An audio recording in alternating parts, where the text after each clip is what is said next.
because a healthy and productive cow obviously is better for our bottom line than one who's not as productive. And of course, you just saw the manure pit, so you know his commitment to using, nutrients in the right place at the right time, and that's a tool for him to allow this farm to do it, because it's got 14 months worth of storage. It gives him a lot of wiggle room to put it on at the best time and to take it to the fields that need it. We've talked a lot about conserving soil and water. I wanted to talk about conserving another resource that helps this farm be sustainable, and that is conserving energy. And Peter and the farm recently participated in a farm energy efficiency evaluation. I have the printout here.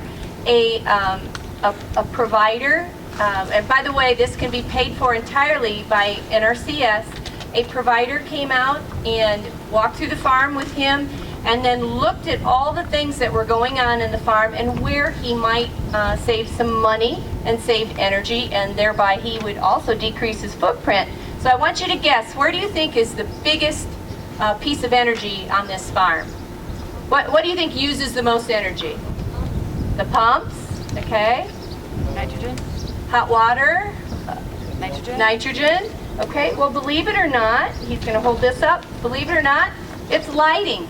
Lighting takes about a third of his $36,000 budget for power here. It's very important because these cows are on, it's called long day lighting. They need to get 14 hours a day of light, which you don't get 14 hours a day in December in Minnesota, do you? No. So these lights are on timers, so the cows produce more milk if they get more light. So it's very closely regulated. And so when this energy program was done, what the provider did is went through and not only said, well, there's some things that you could improve, but he also said, here's what I think it'll cost, here's how long the payback will be. With that information, now he's got the tools to decide what he's going to improve and how he's going to prioritize it. So, we talked about a lot of things, and if he made just a couple of changes, he could save about $3,000 a year. The average payback for those improvements is just about 4 years.